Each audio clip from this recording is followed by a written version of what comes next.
Здравейте, казвам се Александра Жабонова и днес ще споделя с вас няколко ритуала, няколко неща, които е добре да направим по време на пролетното равноденствие. Началото на пролетта може да запали желание за обновление и нови начала. Помислете да почетете пролетта с някои ритуали, за да приветствате промяната, растежа, съживяването и обновяването за себе си. Пролетното равноденствие представлява нова светлина, нов живот, нови начала и нови пътища. Докато преминаваме от тъмнината към светлината, се стремим да намерим баланс в живота си и да оставим цялата негативна енергия зад себе си. Първо, засадете някои семена, красиви цветя, билки, ядливи зеленчуци или дърво. Второ, създайте свое собствено почистване. Почистете колата си отвътре и отвън. Опитайте една седмица да сте вегани или просто опитайте да ядете по една ябълка на ден, да го добавите към ежедневния си режим. Опитайте да изчистите всички преработени храни. Пролетното почистване не трябва да се ограничава само до вашия дом, въпреки че може би е необходимо дълбоко почистване. Докато се насочвате към пролетта, помислете в кои области от живота ви може да се използва прочистване и подреждане. Напишете си го на лист и отбелязвайте. Насочете се към природата. Намерете време да излезете навън. Изследванията показват, че страдате, когато се отдръпвате от природата, но времето прекарано сред природата може да намали депресията и да помогне за лечението по всякакъв начин. Доза витамин П за природата, е възможно най-често може да повиши настроението ви, да изгради връзка в общността и да съживи чувството ви. Направете разходка в парка близо до вас, проучете някои местни места, където може да наблюдавате как цъфтят цветята. Връщайте се към дома си по заобиколен, по-дълъг начин. Просто ходете малко повече. Създайте си ритуал да излизате навън по едно и също време всеки ден или на едно и също място всяка седмица, за да се насладите по-добре на пролетното пробуждане. Задайте си някои намерения. Изберете какви метафорични семена ще засадите този сезон и как ще ги поливате. С какви ценности се надявате да се здобиете, какви желания следвате. Настройката на намеренията не е само за Нова година. Помислете за извличане на утвърждения от таро карти или записване в дневник за най-новите си цели, за да заявите вашите намерения. Как да го направите? Запалете свещ или просто поставете алтар, за да създадете свещено пространство.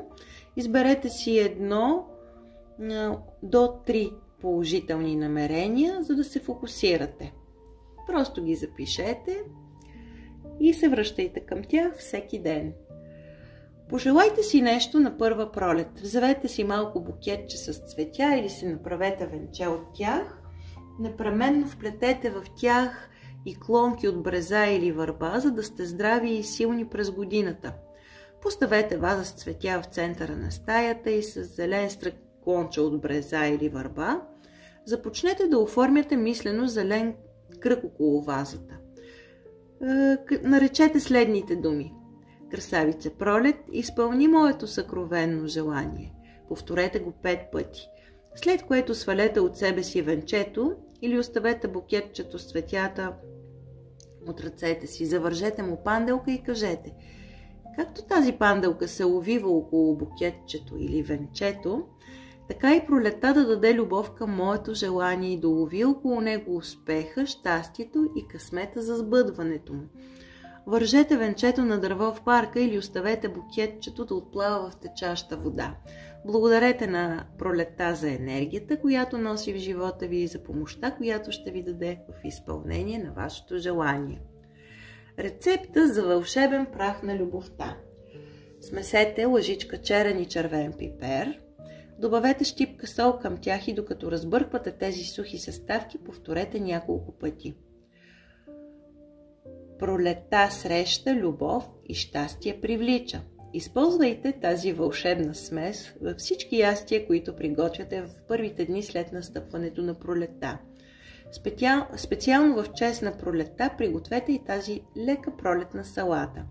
Смесете варени картофи, които символизират стабилността в живота, кисели краставички, които са символ на финансова стабилност, варени яйца, символ на живота и обновлението, настъргана ряпа, символ на любовта в живота, и накъсана зелена салата, символ на здравето, живота, успеха и раждането отново.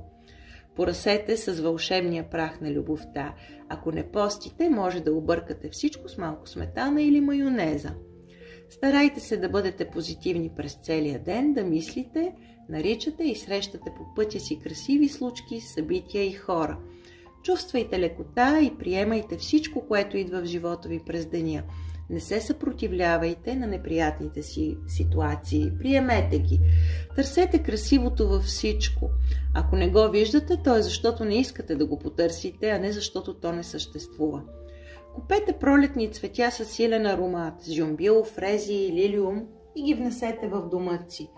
Вечерта направете някакво символично прочистване, за да смените енергията от дома. Забършете прахта, проветрете, може да запалите ароматна пръчица и да прекадите с тамян, пало санто цялата къща, включително и себе си, както и не забравяйте ъглите в дома си.